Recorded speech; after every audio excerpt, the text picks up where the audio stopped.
Efesios capítulo 4, verso 32.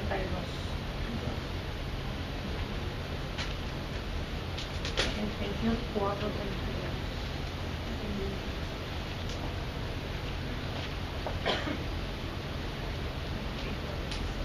Bendito Jesús, maravilloso el nombre de nuestro Señor. Gloria a Jesús. Efesios 4, 32. Lee así la palabra del Señor en el nombre del Padre, del Hijo y del Espíritu Santo. Antes, sed benignos unos con otros, misericordiosos, perdonándoos unos a otros, como Dios también os perdonó a vosotros en Cristo. Bendito Dios. Señor, añada bendición, oramos. Padre, te alabamos y te bendecimos en esta hora, Jesús. Te doy gracias, Señor, por tu palabra, Señor, que es vida, que es fuente inagotable, mi buen Jesús. Señor, necesitamos en este momento que tú ministres primero a mi vida, Jehová, y a cada uno de mis hermanos, Señor.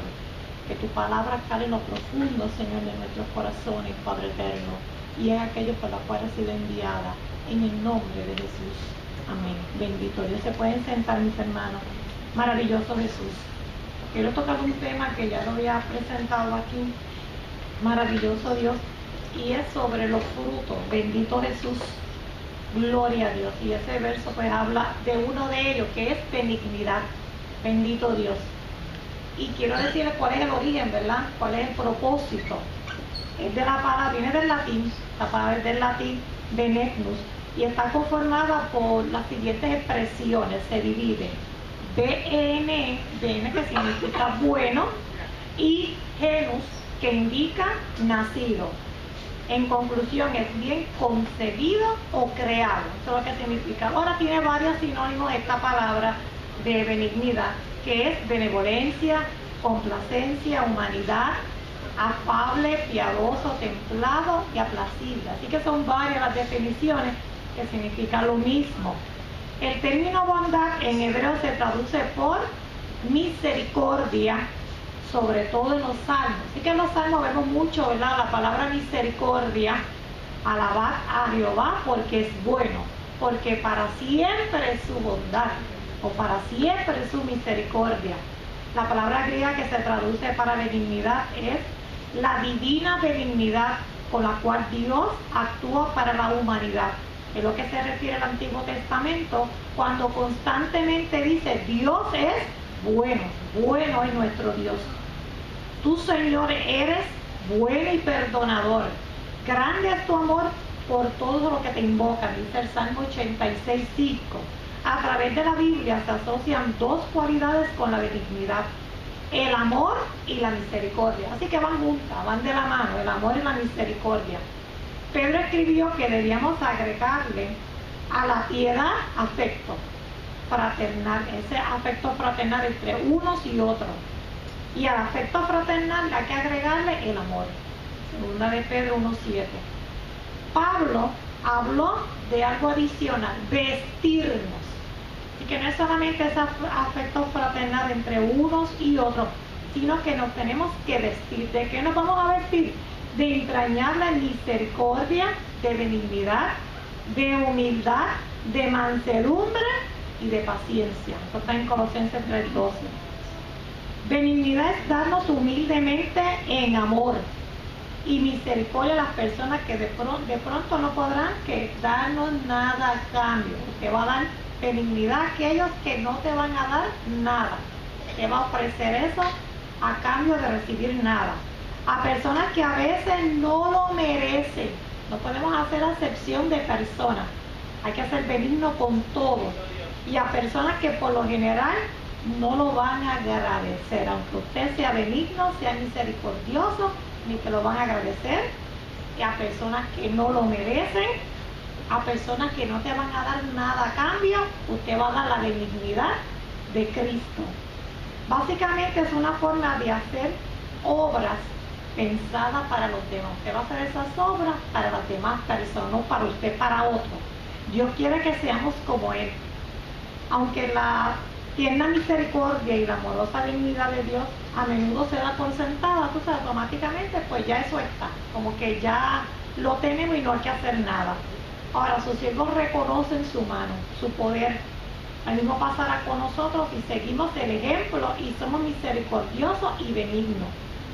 La historia en la Biblia nos muestra que la misericordia y la benignidad de Dios se manifiesta a través de personas que eran inspiradas por Él, así que eran profetas, que eran inspirados por Dios. Dios envió mensajeros y profetas para que trataran de ayudar a quién, a la gente. Así que esa es parte de nosotros, nos toca a nosotros ayudar a los demás. ¿Por qué quiere Dios que manifestemos esa benignidad? Nosotros somos los que debemos extender la benignidad amorosa de Dios y su misericordia al mundo. Eso le toca a la iglesia. Nos toca a nosotros hacer eso, no el mundo. Debemos reflejar la luz y el ejemplo de su compasión, de la misericordia. Debemos de ser como Él para que podamos estar en familia para siempre. Las palabras benignidad y bondad quieren decir hacer el bien. Pero si vemos más a fondo y leemos en el origen griego, observamos que benignidad y bondad son conceptos diferentes que coinciden en el hecho de que ambos hablan de hacer el bien, tanto la bondad como benignidad, pero de forma distinta una de la otra. Benignidad se traduce de la palabra griega kretos, que quiere decir hacer el bien con ternura o placenteramente. Bondad se traduce de la palabra griega gatusun, que quiere decir hacer el bien, no importando la forma de ejecución, aún actuando con disciplina. Una es con ternura, una es con amor y la otra es con disciplina. Vamos a ver ejemplos.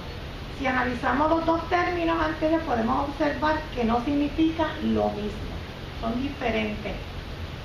Quedaron escritas en la Biblia para dar un mensaje diferente, porque en la benignidad debemos practicar el bien con ternura sin lastimar a los demás. Nosotros no podemos lastimar a la gente utilizando la bondad, tiene que ser en amor. Veamos lo que veamos, usted tiene que tratar a las personas con amor. Aunque usted no esté de acuerdo con lo que te están diciendo, están haciendo, hay que tratarla con amor. Al tratarla con benignidad, entonces que ellos van a ver algo diferente. Y en la bondad no siempre hay que hacer el bien con ternura, sino que en ocasiones hay que actuar con firmeza. Vamos a ver qué es eso de actuar con bondad, con ternura, con mucho amor, con mucha paz, y cómo actuar esa bondad con firmeza y con autoridad. Si vamos a la palabra del Señor, vemos en Juan capítulo 8 del 1 al 11, bien conocida por nosotros, nos encontramos con la mujer adúltera. Si usted observa en este pasaje, vemos que tanto los fariseos como los escribas, ¿qué pasó? Encontraron a esta mujer en adulterio, y en ese momento que la encuentra, ¿qué hicieron ellos? Traen a esta mujer y aprovechando que está Jesús, yo me imagino que ellos pensaron, ahora es que nosotros vamos a entregar esto a Jesús, vamos a ver qué es lo que Jesús va a hacer. Ahora es que nosotros nos vamos a aprovechar y ahora es que nosotros que vamos a coger aquí a Jesús en este momento, porque vamos a ver lo que Él va a hacer. Así que ellos prepararon todo un show, prepararon todo un escenario y traen a esta mujer ante los pies de Cristo y entonces se la entregan a Cristo. Y en ese momento están ellos constantemente diciéndole a Cristo, mira, a esta mujer la encontramos en adulterio. Y la ley de Moisés, porque automáticamente que ellos hacían, traían a colación la ley de Moisés, porque ellos la conocían perfectamente, lo único que no se la aplicaban a ellos, pero querían aplicársela a otras personas. Y la ley de Moisés lo que nos indica es que la tenemos que apedrear. Así que nosotros lo que vamos a hacer es eso, porque eso es lo que dice la ley de Moisés. ¿Y qué es lo que tú vas a hacer? Y está ese grupo, en ese escenario, ese grupo de hombres ahí, y está la mujer completamente sola. Así que lo que le venía para encima a la mujer era que apedrearla, porque tenía que morir de esa forma. Así que ellos constantemente están bien furiosos, están bien molestos, pero a la vez están alegres porque dicen, ahora sí que no nos puede contestar y no hay forma de que Él pueda salir de esto. ¿Y qué es lo que hace Jesucristo? Comienza a escribir en la tierra, y ellos siguen hablando y se molestaron entonces con Jesucristo, porque porque Jesucristo, ¿qué hizo? Aparentemente como que no le estaba haciendo caso, como que no los estaba escuchando. Sí, él los estaba escuchando porque él sabía lo que estaba pasando. A la insistencia de ellos, Jesucristo escribe, entonces se detiene, se levanta, ¿y qué le contesta a Jesucristo? Bueno, el que esté libre de pecado, que tire la primera piedra. Fíjense qué contestación, algo que ellos no esperaban de Jesucristo. Lo menos que ellos esperaban era que Jesucristo le contestara de esa forma. ¿Quién era el único que podía apedrear a él? Jesucristo. Porque fíjense que encuentran a la mujer en adulterio y ellos no fueron compasivos, ellos no fueron benignos, automáticamente la querían matar. Pero cuando Jesucristo ve este escenario, que él se levanta y comienza y dice, el que esté libre de pecado, que tire la primera piedra. Así que cada uno de ellos, yo me imagino que se miraron, y Cristo mirándolo, y en esa mirada fija de Jesucristo, estaba retratando a cada uno de ellos la condición que ellos tenían. Que ellos eran los que se tenían que arrepentir, que ellos eran los que tenían que recibir las pedradas, no era la mujer, aunque la mujer estaba haciendo pecado, pero los demás que estaban haciendo, estaban a igual, los dos estaban a igual. Así que en este caso, ¿qué es lo que le dice Jesucristo? Cuando está en esa ambiente, cada uno se fue saliendo uno a uno. Así que vemos que los fariseos llevan a esta mujer que habían tomado en el hecho del adulterio, como el Señor le hizo el bien, ¿qué hizo el Señor? No condenándola, perdonándole sus pecados y salvándola de sus acusadores en ese momento. ¿Qué usó el Señor? Utilizó la benignidad. Le hizo el bien con ternura y compasión, dejándola libre y dándole una nueva oportunidad para que no pecara más. Así que le dice Cristo, mujer, ¿dónde están los que te acusan? Mirando hacia alrededor, todos se han ido. Pues mira, yo no te acuso. Vete y no peques más. Así que Jesucristo fue bondadoso, tuvo benignidad con esta mujer, tuvo ternura, amor con esta mujer, salva a esta mujer, no permite que estos hombres la apedreen en ese momento, y esta mujer recibe la salvación de parte de Cristo. Nos enseña que es necesario que seamos llenos del amor de Dios a través de la llenura del Espíritu Santo, y así poder ser benignos con nuestra familia, para que cuando cometan alguna falta o pecado, ¿qué tenemos que hacer? Ayudarlos, haciéndoles bien con ternura, y no seamos como los fariseos, que no ayudaron a la mujer a salir de su vida de pecado, sino que la acusaron y la querían apedrear. No solamente a la familia, al prójimo, ayudar a otros. Ahora, bondad. En la palabra del Señor, si vemos otro caso, en 1 Corintios 5, del 1 al 5, y vemos un hombre inmoral. En este caso, Pablo entrega a Satanás un hombre que, mire lo que estaba pasando, que estaba adulterando ¿con quién? Con su madrastra. Así que es diferente. Esto parece ser muy duro y cruel, pero este hombre estaba en la congregación, así que era un caso bastante difícil para esa congregación en ese momento. Pero Pablo en ese momento está siendo bondadoso, ya que era mejor que el cuerpo fuera destruido, pero que su espíritu quedara salvo. Vemos que después de ese trato que hizo el hombre se arrepintió. Ahí tuvo que Pablo intervenir y fue necesario restaurarlo con benignidad. Esto nos enseña que es importante que en el hogar también se aplique la bondad y no desequilibrarnos siendo siempre benignos, porque en ocasiones hay que ser firmes, hasta duros al tomar las decisiones. Y que en este momento Pablo tuvo que ser bien firme con este hombre, tuvo que tratar con el hombre, tuvo que tratar con la congregación, para que el hombre entendiera que lo que estaba haciendo estaba mal, y gloria a Dios porque el hombre se arrepintió de este pecado. En el trato con el cónyuge y en la educación de los hijos, como lo hizo Pablo. Pero después el hombre se arrepiente, enseñándonos que el resultado de ser bondadoso es que es positivo, porque también Dios al que ama, ¿qué hace? Lo disciplina, dice la palabra del Señor. También nos encontramos en la palabra del Señor que Lot recibió bondad. En este caso hay un tercero, que fue Abraham. Vemos que Sodoma iba a ser destruido, y comienza Abraham a interceder por este pueblo, por esta nación, Y hay una conversación entre Dios y Abraham. Y comienza Abraham a decirle a Dios, pero mira, si en esa ciudad hay por lo menos 50 personas, ¿tú tendrías misericordia de ellos? ¿Y qué le contesta Dios? Sí, yo tengo misericordia. Pero dice Abraham, ay Señor, no te molestes conmigo.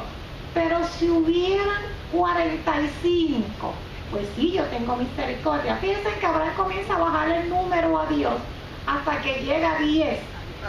Y que Dios en su inmensa misericordia, ¿qué dice? Que sí.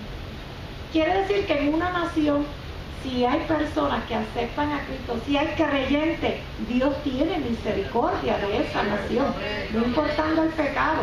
Dios tiene la misericordia. Abraham lo que quería era que Dios fuera misericordioso porque él sabía lo que venía para esa nación, pero también sabía que allí estaba el sobrino de él, que era Lot. Pero no intercedió solamente por uno. ¿Por cuánto intercedió? Por toda la nación completa. Así tenemos que ser nosotros, interceder por nuestra nación completa, no solamente por un grupito o por un sector solamente, sino por todo. Así que en este momento, cuando Abraham intercede, Dios tiene misericordia de Lot, que fue por la misericordia y por la bondad de Dios, que envía unos ángeles. ¿Y qué hace? Va donde está Lot, que no quería salirse, porque él dice, vamos a quedarnos aquí hasta el otro día. No, nos vamos esta noche. El momento es cuando, es ahora. La salvación llegó ahora que tú necesitas la salvación. Así que en este momento sale de esta nación Lot, menos la esposa que miró hacia atrás, miró el pecado, ¿verdad? Y al ella mirar el pecado se quedó en ese mundo al convertirse en estatua de sal. Así que en ese momento, al interceder por la bondad y la misericordia de Dios, Lot sale. También encontramos que en Egipto Dios fue bondadoso y benigno con las egipcias. ¿Pero por qué? Porque las hebreas tenían muchos hijos y ya el pueblo de Egipto y Faraón estaba molesto porque el pueblo crecía, eran muchos. Y decía en un momento dado, este pueblo se va a venir en contra mía, así que yo tengo que hacer algo para detenerlo. Y decide matar a todo hijo varón que naciera de las hebreas. Y habían unas parteras, y él llama a estas parteras, ustedes van a hacer algún trabajo, yo les tengo. Cada vez que nazca un hijo varón, usted lo va a eliminar, usted lo va a matar. Así que era un problema porque tenían que obedecer a Faraón, pero ¿qué sucede? Estas mujeres tenían temor de Dios, prefirieron obedecer a través del temor que le tenían a Dios, dejar a estos niños vivos. Prefieren desobedecer al Faraón, porque ustedes desobedecer una orden que hacían ellos, mataban a esta persona. Así que estas mujeres deciden obedecer a Dios con ese temor, y entonces el Faraón se dio cuenta de que no se cumplió. ¿Y qué dicen ellas? Es que estas mujeres hebreas son bien fuertes, son bien saludables, y cuando nosotras llegamos ya el niño ha nacido, así que no lo podíamos matar, decían las mujeres egipcias. Y Dios tuvo misericordia de estas mujeres, maravilloso. Así que Dios, ¿qué hace? Bondadoso, y así es con nosotros. Maravilloso es Dios. Benignidad, lo que no es. Ahora, ¿qué no es? Santiago nos habla de lo que no es desde el capítulo 3, el capítulo 4 también nos habla, desde el 14 en adelante. Dice la palabra que las contiendas, las peleas, las envidias amargas, faltar a la verdad, rivalidad en el corazón, eso no es que benignidad. Fíjense que tanta contienda y tanta pelea, ahí no mora nada bueno. Ahí lo que es violencia. Faltar a la verdad. Tantas veces, ¿verdad?, que hemos escuchado en las noticias tanta mentira que se escucha. Y el pueblo aparentemente pues está confundido, algunos y otros no. Por eso la verdad es la palabra del Señor, que es la que nos hace libres. Ahí no hay que benignidad. Dice también Santiago, el egoísmo. Eso no es parte de la benignidad. También dice Santiago, el juzgar al hermano, hablar mal del prójimo. Ahí tampoco existe la benignidad. El que juzga al hombre y el que juzga a la mujer, ¿quién es? Solamente Dios es el juez que juzga. También nos dice Santiago, el no depender de Dios. Vemos que muchas veces hay gente que planifican sin considerar la opinión de Dios, ni le preguntan si lo que estarán haciendo, si lo que van a hacer es la perfecta voluntad de Él. Tienden a hacer cosas sin orar, sin hablar con el Señor, si van a salir para algún lugar, tomando decisiones que después, cuando los resultados de las decisiones son pésimas, entonces que vienen a consultar a Dios después que tomaron unas decisiones erróneas. Así que tenemos que depender totalmente del Señor, consultarle todo y preguntarle todo movimiento que uno va a hacer. Dice la palabra del Señor: si el Señor quiere, si es la voluntad de Dios, haré. Así es como uno tiene que hacer la oración. Señor, si es tu voluntad, yo me muevo. Si no es tu voluntad, yo no me muevo. Si tú vas conmigo, yo voy. Si no, no me muevo. Como le digo a Moisés, si tú no vas conmigo, pues yo me quedo en este lugar.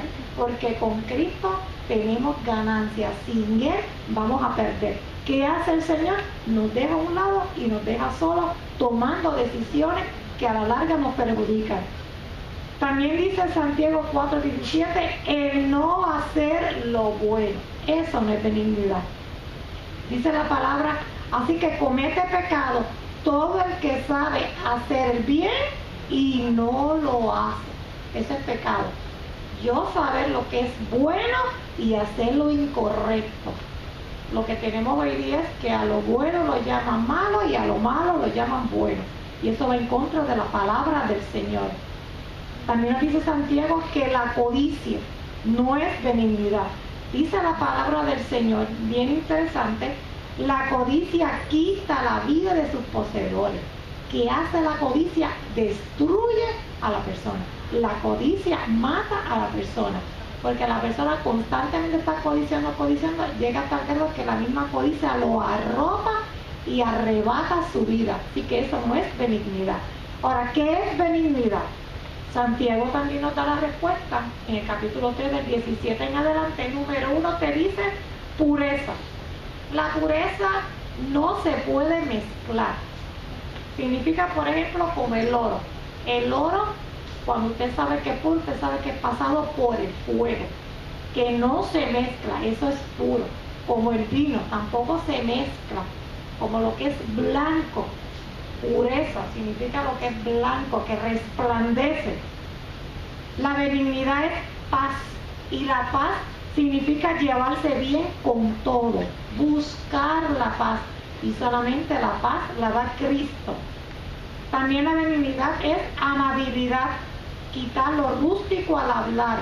Usted sabe que hay personas que cuando hablan, o hablan muy fuerte, o están ofendiendo. Dice la palabra del Señor: quitar toda palabra que ofende al prójimo. Tenemos que ser amables, hacer lo bueno, tener misericordia, hacer lo bueno con amor, tener buenos frutos. Dice la palabra que por sus frutos lo conocerán, no por lo que está haciendo, lo que esté diciendo, sino cómo está haciendo las cosas, y usted está observando que tiene buen fruto. Tener certeza, fe por el oír la palabra de Dios. Sinceridad, no ser hipócrita, ser sincero. ¿Cómo debemos de andar nosotros? Andar en el Espíritu para que prevalezca Cristo en nosotros. Esto es lo primordial. En el Espíritu Santo. Procurar el bienestar a los que nos rodean. Dice la palabra en Gálatas 6, 9 al 10, no nos cansemos de hacer el bien, constantemente. Observar y expresar en palabras lo bueno que hay en el otro. Mirar a la otra persona y ver lo bueno que tiene esa persona. Resaltar eso bueno, decírselo, para que así la persona misma se vaya dando cuenta y se vaya corrigiendo. Si ha sido áspero con su familia, pídale perdón a Dios y pídale perdón a ellos. Sabemos que hay diferencias, que seamos hermanos, que seamos familia, que hay matrimonio, hay diferencias. Y a veces nos enojamos fuertemente, pedirle perdón. Pídele a Dios de acuerdo a su voluntad, que se haga su voluntad. Pida ser lleno por el poder del Espíritu Santo. Mantener una relación directa e íntima con Cristo. No se puede romper esa relación con el Señor. Dice 2 Timoteo 2:24, y un siervo del Señor no debe andar peleando, dice la palabra del Señor. Si somos siervos del Señor, no podemos andar peleando. Más bien debe ser, número 1, amable con todos. Dice también capaz de enseñar. Con mi ejemplo yo debo de enseñar. Somos maestros dando el ejemplo. Y no propenso a irritarse. Personas que se enojan mucho, personas que siempre están molestas. Tenemos que aprender, ¿verdad? No irritarse. Expresiones de benignidad, mostrar perdón. Lo encontramos en Génesis 50:21, es bien conocido. Cuando José perdonó a sus hermanos. Si usted lee ese capítulo completo, en este momento ya José había recibido a sus hermanos, José los había perdonado. Pero en este capítulo muere Jacob, muere el padre. Ya en el verso 15 ellos dicen, quizá nos va a aborrecer José. Los hermanos se reunieron y tenían una preocupación bien grande porque ahora se murió papá. Ahora sí es verdad, ahora él va a traernos a nosotros todo lo que nosotros hicimos y nos dará el pago de todo el mal que le hicimos. Así que ellos estaban preocupados, a pesar que ya estaban con José, ya estaban en Egipto, ya habían sido recibidos por su hermano. Todo ese tiempo ellos se quedaron con esa espinita ahí en el corazón, pensando, ahora es que José nos va a rechazar. Así que ellos le piden perdón a José por todo el mal que le hicieron. Y dice la palabra en ese capítulo que ellos se inclinaron ante José y le pidieron perdón. Este fue uno de los sueños que tuvo José con el trigo, que el trigo se acostaba y solamente uno quedaba. Y cuando él se lo contó a sus hermanos, ¿qué dijeron los hermanos? ¿Qué? ¿Te vamos ahora nosotros a inclinar ante ti cuando tú eres el menor? ¿A quién se le ocurre? Tú estás mal. Y fíjense que la palabra del Señor se cumplió en este momento. José le contesta que no tenga miedo. Yo estaba bien preocupado porque José tenía la autoridad, era el gobernador, que podía hacer con ellos lo que quisiera. Dice, no tenga miedo, que él los sustentará y los ayudará. Así que sintieron un alivio estos hermanos de José cuando él le dice, no, que papá esté muerto, yo los perdono. Aunque papá no esté, yo los voy a ayudar, yo los voy a cuidar, ustedes van a estar bien conmigo. Tenemos otro caso en Génesis 32 bien conocido, y es de Esaú y Jacob. En este capítulo 32, Jacob se prepara para el encuentro con su hermano, pero Jacob le tenía miedo a su hermano. Y Jacob en este capítulo, cuando él se entera que el hermano lo viene a recibir, él lo que hace es que como tuvo tanto temor, se angustió tanto, él estaba bien nervioso, que distribuyó el pueblo que él tenía, que era su familia, que eran sus hijos, que eran las mujeres. Así que él distribuyó el pueblo pensando, ahora cuando él llegue donde mí, fíjense que lleva muchos años, que él estaba lejos de su hermano, digo, ahora es que él me va a cobrar lo que yo le hice a él. ¿Por qué? Porque durante todo ese tiempo Jacob no se le había olvidado lo que él había hecho. ¿Qué hizo Jacob? Le robó la primogenitura y la bendición que le pertenecía a Esaú. Y cuando Esaú se enteró en ese momento, porque Jacob lo que hizo fue que usurpó, le quitó lo que le pertenecía a su hermano mayor. Y cuando va Esaú a pedir la bendición a su padre, que es que él se entera, le dice el padre que solamente era una sola bendición y ya yo la di a tu hermano. ¿Qué hizo Esaú en ese momento? Se enojó tanto y tanto que él juró matar a Jacob. Ese fue el juramento que él hizo, así que a Jacob eso nunca se le olvidó, porque él sabía que lo que él estaba haciendo lo había hecho mal. Así que él se acordó, ahora cuando mi hermano me encuentre, lo primero que él va a hacer es que me va a matar a mí y luego a toda mi familia. Para sorpresa de Jacob, en ese verso 4 del 33, ¿qué hizo Esaú? Mira qué hermoso lo que Dios hace. Ya Jacob había tenido una experiencia con el Señor. Ya Jacob tuvo una experiencia. Dice, pero Esaú, ¿qué hizo? Corrió a su encuentro y le abrazó y se echó sobre su cuello y le besó y lloraron. Qué sorpresa tan grande recibió este hombre Jacob. Lo que hizo Esaú, salió corriendo, tal vez pensó, ahora que me va a atacar. No, simplemente, ¿qué hizo? Lo abrazó fuertemente y lo besó. Me imagino que estuvo un buen rato abrazado y besándolo, y luego lloraron juntamente. Así que él recibió el perdón de su hermano y Jacob fue libre de lo que él había hecho, porque entre los dos se perdonaron. Dios hizo una obra hermosa en estos dos hermanos. Pero en Lucas no se queda ahí. Fíjense que en Lucas 23:34 Jesús también perdonó. Cuando Jesús está en la cruz del Calvario, ¿cuál fue la primera palabra? ¿Qué fue lo que hizo Jesús? Clama al Padre, dice: Padre, perdónalos porque no saben lo que hacen. Cristo perdona a sus adversarios en la cruz del Calvario. Es la expresión más grande de amor. También hay otra expresión de perdón: dejar viva a una persona. Y eso lo encontramos en Josué 2, del 12 al 13. Piensen que Josué envía 2 espías a Jericó y llegan a la casa de una mujer ramera llamada Rahab. Y esta mujer lo que hizo fue que escondió a estos 2 varones, reconoce quiénes son los varones, pero también reconoce lo que estaba haciendo Dios, porque ya el pueblo estaba asustado, estaba preocupado, porque ellos sabían que Dios había, y ella también le dice, había abierto el mar rojo, ya ellos habían pasado, habían visto los milagros, así que ellos tenían temor y querían buscar a estos espías para poderlos matar y llevárselos. Sin embargo, ella los esconde. Ella fue una mujer valiente, esconde a estos hombres. Cuando vienen a buscarlos, ella dice que ellos no están, que ya ellos se habían ido y que fueran detrás de ellos. Sin embargo, esta mujer luego le pide una petición a estos hombres. Le dice: yo les voy a pedir a ustedes algo. Yo sé que Dios es fuerte, yo sé que Dios es poderoso, yo sé que Dios es grande, porque todo el pueblo le teme. Yo lo que quiero es que ustedes protejan y guarden a mi familia. Y le comenzó a nombrar a su papá, a su mamá, a sus hermanos, a sus hermanos, o sea, todo el mundo.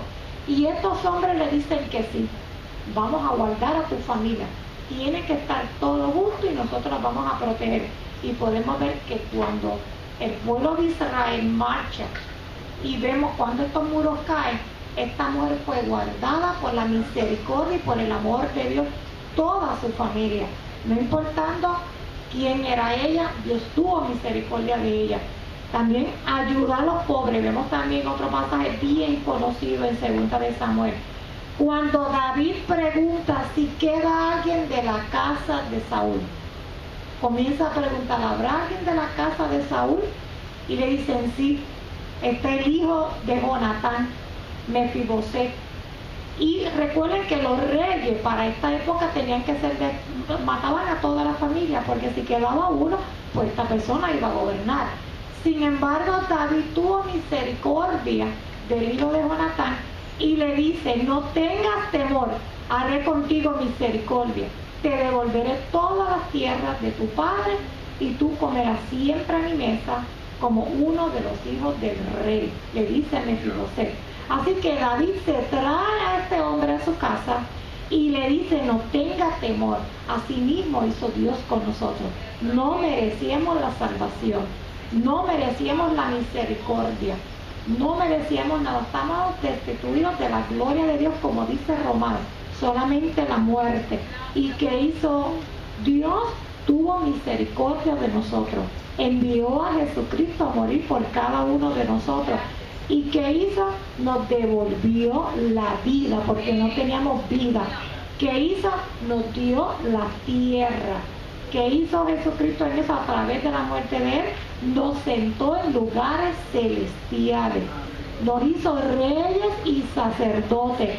Además de eso, nos sentó a la mesa del Rey. Y estamos en la mesa del Rey comiendo de su santa palabra. Esto lo hizo el Señor con nosotros y nos llamó hijos del Rey. Somos hijos de un Rey. Eso lo hizo Dios con nosotros. Así que la dignidad de Dios es darnos la salvación. Dice la palabra: se manifestó la bondad de Dios, nuestro Salvador, y su amor para con los hombres. ¿Qué hizo? Nos salvó, no por obras de justicia que nosotros hubiéramos hecho, sino por su misericordia. Nosotros no hicimos nada. Cristo fue el que lo hizo, murió por nosotros. Él es fiel a sus promesas. Él cuida de ti, cuida de nosotros. Nos muestra su compasión al proveer nuestras necesidades. Nos ayuda en todas nuestras necesidades. Él no nos deja solos en ningún momento. Hay un equilibrio entre la benignidad y la bondad. Vemos también el padre del hijo pródigo, bien conocido. En este caso, que se encuentra en el libro de Lucas, desde el verso 11 al 23, cómo el padre aplica con equilibrio la benignidad y la bondad cuando le da la herencia al hijo. Él hace el bien con ternura a este padre, pero el hijo se va lejos y ¿qué hace? Malgasta la herencia. Cuando ya se había quedado sin dinero y sin amigos, ¿qué terminó haciendo?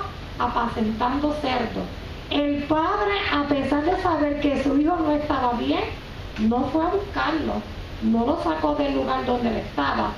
Posiblemente en su interior deseaba ir a traerlo, pero sabía que esa no era la forma correcta de hacer el bien. El hijo tenía que volver en sí.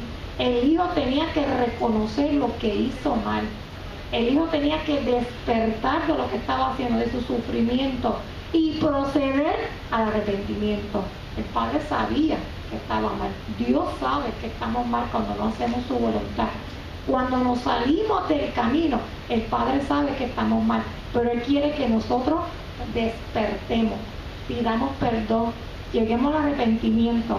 En esta fase el padre aplica la bondad con su hijo con firmeza, y hasta pareciera que no era un padre amoroso, pero precisamente por el amor que le tenía fue que lo hizo de esa forma. Esperó a que el hijo llegara. Cuando ve a regresar a su hijo, el hijo llega como arrepentido, humillado, corre al encuentro de su padre. Se supone que el padre no lo recibiera por lo que él hizo, pero ¿qué hizo el padre? Lo abraza, así hace el Señor con nosotros, lo besa, le cambia sus vestiduras de pecado, sus vestiduras que estaban completamente rotas, dañadas y sucias, lo viste. ¿Y qué hace Dios cuando un pecador se arrepiente? Hay fiesta en los cielos, hizo una fiesta, así que fue bueno con su hijo. De esta forma es necesario que en el trato con nuestra familia, con nuestros hijos, con el cónyuge, podamos saber cuándo ser benignos, ser bondadosos, con el propósito de conducir al camino del Señor.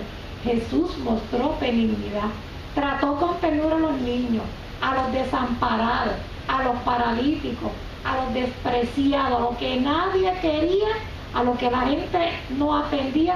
Cristo los trató con bondad. Con quien requería que se tratara con firmeza, Jesús fue firme, fue también fuerte como los fariseos, fue compasivo con los indefensos. De una de las obras de benignidad de su mano cuando sanaba a los leprosos después del sermón del monte. El fruto del Espíritu viene con varias combinaciones que van de la mano. La benignidad implica amor, paciencia y templanza. Dios es completo y equilibrado. La benignidad es otra parte que mantiene nuestra actitud espiritual y nuestra vida equilibrada. La benignidad no es un intento egoísta para que logremos algo. Esto no es algo que sea egoísta para uno. Es una muestra de misericordia, de amor con otro ser humano sin pensar recibir nada a cambio. Debemos de desarrollar el mismo amor y la benignidad que Dios tiene por nosotros, porque es un fruto del Espíritu. Dios fue el que nos dio a nosotros la benignidad. Ahora, eso van de la mano, la benignidad y la paciencia. Cuando hablamos de paciencia, ¿a qué se refiere? Viene del latín patientiam y significa sufrir. Y yo entiendo, ¿verdad?, cuánto de nosotros nos gusta sufrir. A nadie nos gusta sufrir. Capacidad de soportar molestias sin rebelarse. Eso es paciencia. Usted está con esa capacidad de soportar. Facultad de saber esperar, contenerse. Eso ir a una cita médica, usted sabe que le dicen una hora, ya serán 9 de la mañana y son las 3 de la tarde. Usted con paciencia está esperando.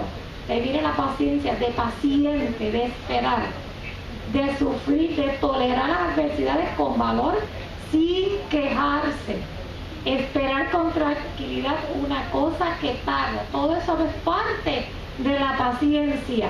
Sin embargo, la paciencia es un fruto ¿de quién? Del Espíritu. Y tenemos que pedírsela a Dios. Así que Dios la hizo con un propósito para realizar una actividad o un trabajo difícil. La paciencia es una virtud. También en la paciencia se va formando el carácter de Cristo en cada una de nuestras vidas. También es constancia, perseverancia, sobrellevar, firmeza, sufrimiento.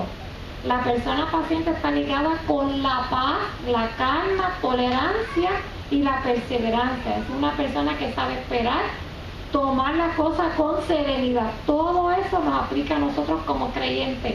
Enfrentar los problemas y la vida de forma tranquila, optimismo. Será fácil enfrentar los problemas de forma tranquila, ¿verdad que no? Que nos desesperamos, que nos preocupamos, que nos molestamos. Pero dice la palabra del Señor que tenemos que ser pacientes. Ahora, no se debe confundir una persona paciente con un individuo indiferente, pasivo, que ya está. Estas últimas características conducen al individuo a aceptar las cosas y no a luchar. No es usted rendirse ante el problema, no rendirse ante la situación. Eso no significa paciencia, sino seguir manteniéndonos, seguir luchando, seguir esperando en el Señor, porque ahí es que se desarrolla el Cristo en nuestras vidas. Y la gente carece de paciencia. Ustedes saben que con la tecnología todo lo buscan rápidamente a través de las redes sociales, a través de los teléfonos inteligentes, todo lo quieren rápido. Y en Cristo usted tiene que ser paciente. En Cristo nosotros tenemos que esperar. Usted no va a entrar a las redes sociales a buscar qué es lo que Cristo te dice, no. Tenemos que orar, tenemos que ayunar, tenemos que leer la palabra del Señor para así entonces que se desarrolle esa paciencia en nosotros. ¿Qué dice la Biblia acerca de la paciencia? La paciencia es parte del fruto del Espíritu en Gálatas 5:22. Más el fruto del Espíritu es amor, gozo, paz, paciencia, benignidad, bondad, fe. Tiene su origen en Dios. Dice en Romanos, la iniciativa se origina en el amor de Dios. Ahí es que está la paciencia. Es producto de dominio propio y parte de la piedad. Dice 2 de Pedro 1:6. La paciencia fue enseñada por Cristo. En Isaías nos dice en el capítulo 53, que es bien conocido, angustiado él. Cristo fue angustiado. Cristo fue afligido. Y que dice la palabra, no abrió su boca. Como cordero fue llevado al matadero, y como oveja delante de sus trasquiladores. Enmudeció y no abrió su boca. Fíjense que tuvo que paciencia. Él se quedó completamente callado. Todo el sufrimiento que recibió Jesucristo para perdonarnos a nosotros, para salvarnos. Dice la palabra del Señor que se quedó como una oveja tranquilo. ¿Y qué hicieron esta gente? Lo que hicieron fue, lo crucificaron, lo insultaron, le faltaron el respeto a Jesucristo. Sin embargo, él se mantuvo callado. La paciencia nos ayuda a crecer durante las pruebas. Así que en la paciencia es que yo voy creciendo en el problema. En la enfermedad, yo tengo que preguntarle a Dios cuál es el propósito que tú tienes en mi vida. No por qué a mí, sino el propósito de Él. Y ahí vamos a ir creciendo en paciencia. La paciencia, dice Romanos 5:4, y la paciencia prueba, y la prueba es la esperanza. También dice Santiago, sabiendo que la prueba de nuestra fe produce paciencia. La paciencia nos permite ser fortalecidos y bendecidos por Dios. También dice en Salmos 37:7, guarda silencio ante Jehová y espera en Él. La palabra nos llama a estar callado ante la presencia del Señor. A veces nos desesperamos y comenzamos a pelear con Dios por X o Y situación, o por un problema de un hijo, de una hija, o del esposo y de la esposa. Y dice la palabra del Señor, guarda silencio y espera en Él, porque Él va a hacer. Dice el Salmo 41 y 2, y ese salmo es precioso. Pacientemente esperé a Jehová. Fíjense qué interesante. Pacientemente tenemos que esperar en Jehová. Y dice la Biblia qué fue lo que él hizo. Y se inclinó a mí. Fíjense qué amor tan grande tiene Dios con cada uno de nosotros. Si nosotros merecemos, Él se inclina. Del cielo Él se baja y te está mirando. Se acerca a nosotros. Está contigo mano a mano. Paciente, yo estoy esperando, y mientras yo estoy esperando en la situación, en la enfermedad, en el problema, dice, y se inclinó a mí. Por eso tenemos que esperar en Él, porque Él se inclina y oyó mi clamor. Usted le está hablando, no está viendo resultados, no está viendo nada. Hay que ir a una sala de operación y yo no quería ir porque yo quería que Dios me sanara antes, pero Él permite que llegues hasta la sala de operaciones. Pero tú no estás sola, estás solo. Pacientemente estoy esperando. Ay, pero a lo mejor no va a operar nada porque Dios me va a sanar. No entras a la sala de operaciones. Dios permite unas cosas en nuestras vidas para que nosotros podamos ver la mano de Dios obrando. Y dice Él que se inclinó y oyó mi clamor. Me hizo pasar por ese proceso, pero hay un propósito detrás de eso. Oyó mi clamor. Y luego dice la palabra del Señor, y me hizo sacar del pozo de la desesperación. Estamos desesperados. El que no anda con Cristo anda desesperado. No sabe qué hacer. Va de un lado para otro y no encuentra respuesta, no encuentra solución. Cuando Él escucha mi clamor, me hace sacar del pozo de la desesperación, del lodo cenagoso. Fíjense qué terrible. El lodo es algo que apesta. El lodo es algo insoportable. El lodo es algo que nadie quiere estar. Hay personas que trabajan en esos lugares, ¿verdad? Yo conozco una persona llegada que trabaja ahí, pero nadie quiere estar ahí. Fíjense que dice la palabra, me hizo del pozo de la desesperación, del lodo cenagoso. Él extiende su mano santa, su mano pura, y yo siendo pecadora y merecedora, mete su mano limpia, me levanta, y cuando Él me levanta, como me levanta sucia, el pecado me separa de la presencia de Dios. En el principio el hombre tenía una intimidad con Dios y la mujer hablaban cara a cara con Dios. Y vino Satanás y rompió esa intimidad con Dios. Y lo que hizo Satanás es destruir al hombre. Él cree que lo está destruyendo. Pero vino Dios y extendió su misericordia a través de Jesucristo. Y tuvo esa misericordia. Y al yo clamar, al yo llamarlo, me saca de ese lodo, de ese sucio que es insoportable porque el pecado no llega ante la presencia de Dios. ¿Y qué Él hace? Me limpió. Dice que te saca del lodo cenagoso, te pone sobre sus pies, sobre peña, y comienza a quitar, comienza a lavar, comienza a limpiar, comienza a sacar todo aquello que no le agrada a Él, comienza a sacarle todo aquello que tú no puedes ver la presencia de Dios, comienza a quitar aquella desesperación que tú tienes porque no puedes ver, porque el pecado no permite que el hombre vea la presencia de Dios actuando en su vida, a favor de su vida, y la enfermedad se cae a través de la presencia de Dios, el problema se cae a través de la presencia de Dios, y te pone sobre una peña. La peña es Cristo Jesús, y luego endereza mis pasos, me va lavando como Él hace, quitando toda esa suciedad, abriendo los ojos espirituales para que yo confíe con Él, extienda su mano y camine de la mano de Él. Así que el Señor no te saca, no te deja solo, te saca del pecado, te saca de todo, y aunque esté en problemas y aunque esté en la enfermedad, el gozo que ponen dentro de cada uno de nosotros, usted ve la esperanza en Él y sabe que con Él estamos más que confiados. Maravilloso es el Señor. Y dice que enderezó mis pasos. Maravilloso es. ¿Y qué hace Él? Pone un cántico nuevo en nuestras bocas. y comenzamos a alabar a nuestro Señor. Y podemos entonces, como dice la palabra, verán muchos esto y temerán y confiarán en Jehová. Porque si lo hizo conmigo, lo puede hacer también con otros. No podemos desesperarnos porque Él está ahí en medio de tu situación. Yo no lo estoy viendo, pero Él está ahí. Tal vez no lo estoy escuchando, pero Él está ahí. El problema es tan grande que no estoy permitiendo que sea Él que ministre. Hay que permitirle que ministre Él. El Dios es más grande que mi problema. Y Él está inclinado, que grande es la misericordia de Dios, que se inclina hacia el pecador, que no lo merecemos, y Él lo hace porque te ama, porque nos ama. Maravilloso es el Señor.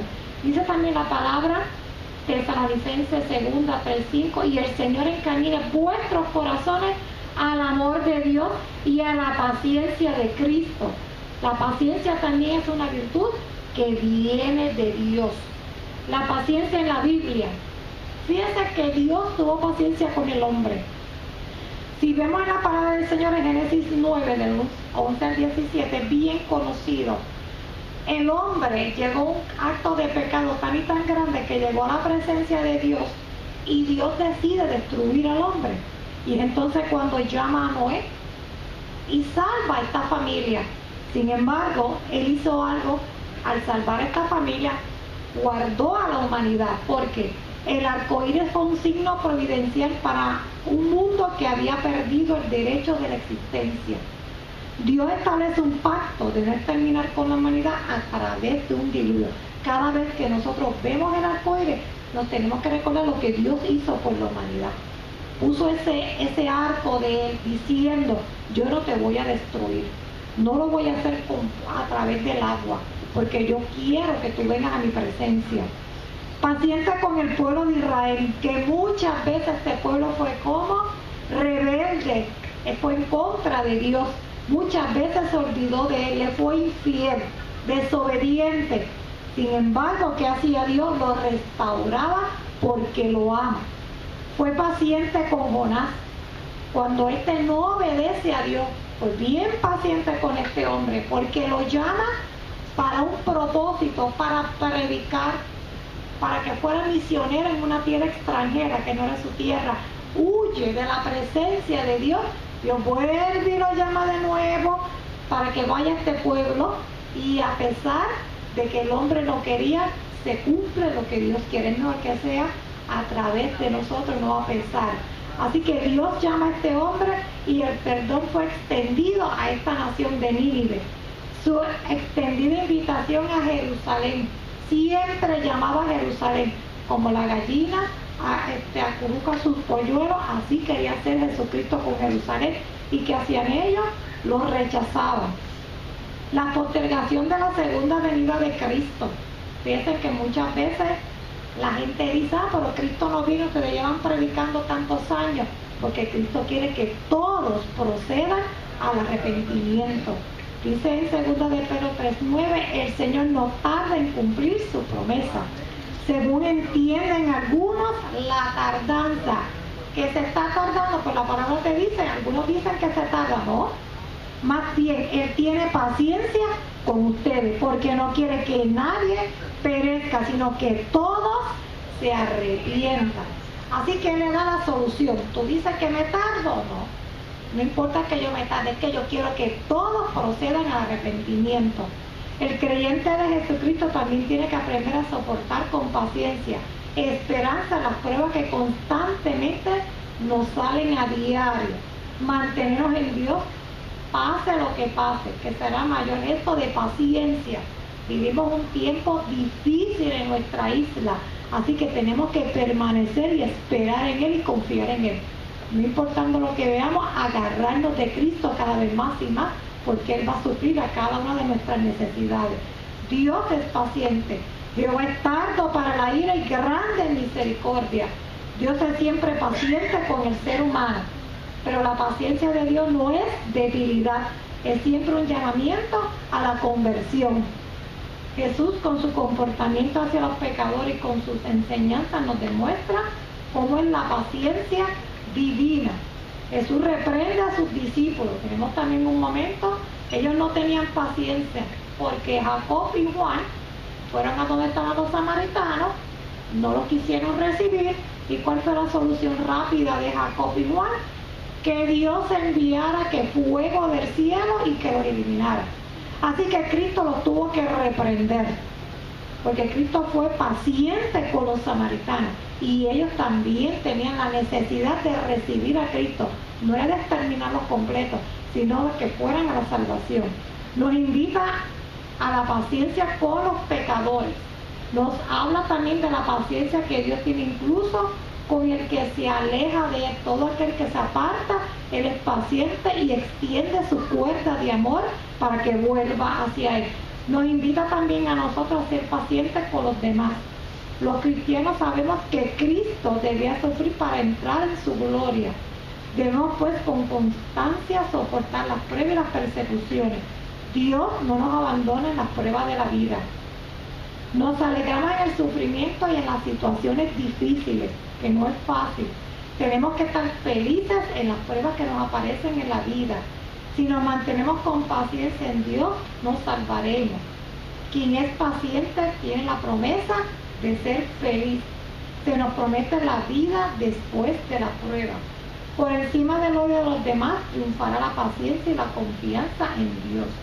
Hebreos nos dice: puesto los ojos en Jesús, el autor y consumador de la fe, el cual por el gozo puesto delante de él sufrió la cruz, menospreciando el oprobio, y se sentó a la diestra del trono de Dios.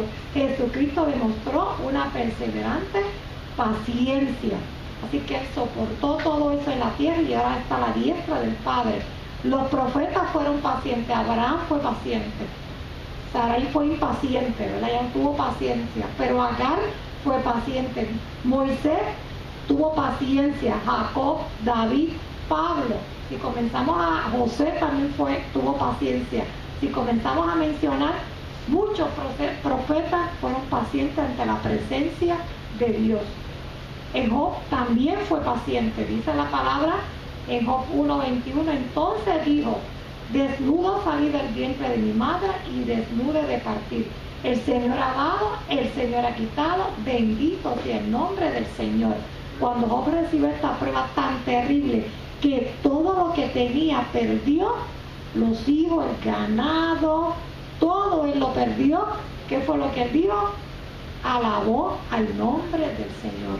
Si él fue el que lo dio todo y lo quitó todo, pues gloria sea para Dios. Fue lo que dijo Job. Y a pesar de todo esto, Job no pecó ni le echó la culpa a Dios. Maravilloso es el Señor. Así que, para ir terminando, la paciencia es el amor que soporta toda adversidad y es un fruto del Espíritu que tenemos que tenerlo cada uno de nosotros. La benignidad es la forma como decimos y hacemos las cosas. Nadie puede ser bueno por sí mismo, por mucho que se esfuerce. Podemos realizar actos de bondad, pero eso no nos convierte en personas buenas. La bondad es un fruto del Espíritu y solamente el Espíritu Santo puede hacer que ese fruto nazca en cada uno de nosotros. La paciencia y la benignidad solamente la da Dios. El mundo no la puede dar, y a través de Dios que nosotros podemos ir a impartir esa paciencia de parte de Dios y esa benignidad de parte de nuestro Señor Jesucristo. Que el Señor les bendiga. Maravilloso Jesús.